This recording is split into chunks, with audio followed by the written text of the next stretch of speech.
anong masabi mo sa sinabi ni Larry Gadon na kahit magpapasay si VP Inday, ay hindi ito nanalo pagka-presidente? Eh, bakit niya nasabi yun?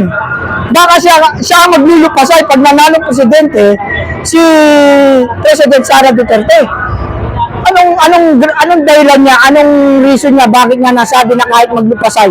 Sa totoo lang, ang mga Pinklawan at Dilawan ay talagang maglulupasay. Pag nanalo presidente, ang ating the best President Sara Duterte. Dahil very consistent ang ating President Sara Duterte. President na, kinukonsider ko ng President yan. President si Sara Duterte dahil sa kanyang consistent na accomplishment, achievement, and performance at maging sa decision making. Kaya talagang 100% panalo ang ating Pangulong Sara Duterte. Kaya ang maglulupasay dito si Larry Gadon. Siya ang maglulupasay at ang mga Pinklawan at Dilawan magtulong-tulong pa sila, mananalo at mananalo ang ating Pangulong Sara Duterte. Dahil ang mga Duterte lamang ang may tunay na pagmamahal sa bansang Pilipinas at may pagmamalasakit sa bansang Pilipinas at sa mamamayang Pilipino. Yun ang prinsipyo ng mga Duterte.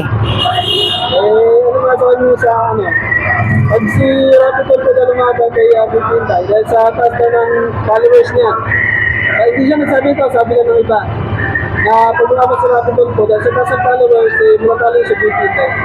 Malabong manalo yan matatalo na si President Sara Duterte. Malabong mangyari yan. Dahil ngayon pa lang nakita natin hindi na consistent sa performance si Rapi Tulfo. Bakit ko nasabi? Di ba wala na siya ngayong angal? Hindi na siya maingay? Sa kurakutan ngayon sa Ghost Project Flood Control, may narinig ka pa kay Rapi Tulfo na pinagtanggol ang mga mamayan? Dahil ang mga mamayan sana ang makikinabang ng project ng Ghost Flood Control Ghost Project. Dapat ang mamamayang Pilipino ang makikinabang nito. At bakit hindi kinukontra ni Senator Rapi Tulfo? Ibig sabihin, hindi siya consistent sa kanyang performance. Kaya malabo siyang manalo. Yung sinasabing followers na lang yun doon sa Facebook. Pero pagdating sa botohan, ibang usapan yan. Dahil ang pagboto ay sagrado. At ang pagboto nakasalalay ang kinabukasan ng ating next generation at ng ating bansang Pilipinas. Kaya malabo ang Tulfo na manalo sa pagkapangulo. Pag sila naglaban dalawa, malayong-malayo ang agwat niyan. Kakain ng alikabok at kaning tutong si Senator Rapi Tulfo. Sorry to say, dati ako humahanga kay Senator Rapi Tulfo. Pero dahil namahimik siya sa malawakang nakawan na ito, hindi na ako nawala ang aking paghanga sa kanya. Kaya pagdating sa presidential, malabong manalo ang isang Rapi Tulfo.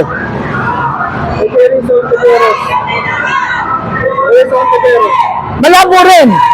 Dahil unang-una, si Risa Ontiveros ay meron ding kaso sa PhilHealth. Meron siyang kinuwang pondo sa PhilHealth na hindi pa na ibabalik.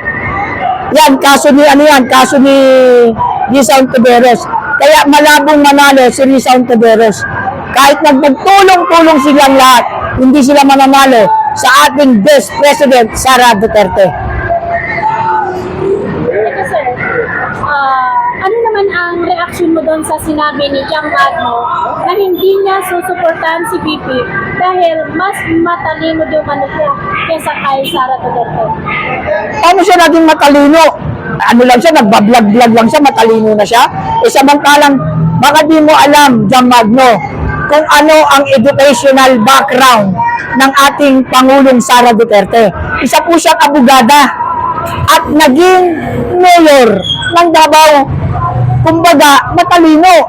Kasi hindi ka makakawak ng isang municipality kung wala kang utak at wala kang puso.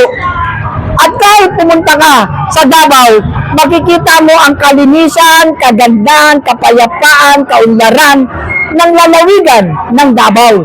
Ibig sabihin, pagdating sa performance, accomplishment, and achievement, number 1 ang mga Duterte.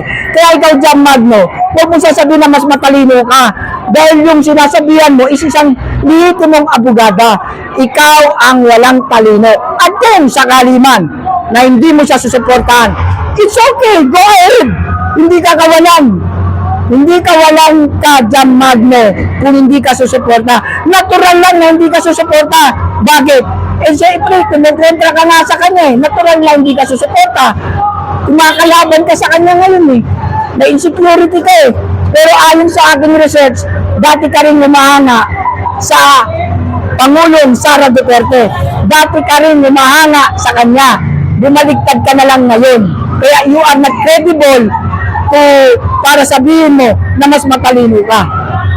So, sir, isa sa mga Marcos vlogger na panood ko po kasi kanina, ang sabi niya ay bakit Duterte ng Duterte pa rin daw kayo? Eh, isasama na yung pangalan niya doon sa korupsyon. Pwedeng liwanagan mo po itong issue ito na bakit Duterte pa rin daw? Eh, may corruption issue daw. Sino may sabi niyan? Vlogger ni Marcos. Not credible. Bakit? Mga bayaran ng Marcos vlogger eh. Hindi naman sila nagbablog para sa bayan at mamayan. They are not telling the truth. They are telling lie. Why? If the price is right, sila yung mga presyo. Merong binabayad sa kanila just to lie. Kaya hindi natin dapat paniwalaan yan. Kung sinasabi ng mga Marcos vlogger na may corruption, saan ang dokumento mo, black and white? Mismong Commission on Audit ang nagpatunay na ang confidential fund na 125 million ay clear. At ito'y inayunan ng Supreme Court. Ano pa? Sinasabi niya dahil binayaran kayo. Di ba merong Marcos vlogger? Ilan ang kwintas? Tatlo-tatlo, ang lalaki ng pendant, ang lalaki ng chain. Ha? Ang mga daliri, halos lahat may ginto. May Mustang na GT. Alam niyo ba kung magkano ang presyo ng Mustang?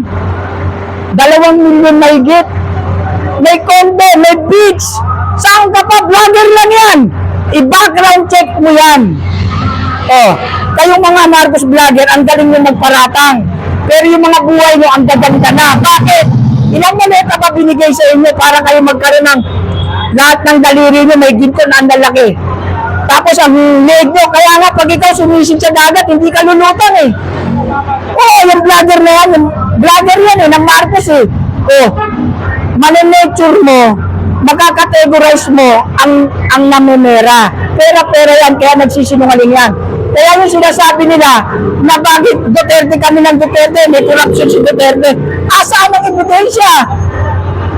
Saan kami naniniwala? Sa Commission on Audit o sa inyo ng mga Marcos vlogger? Not reliable.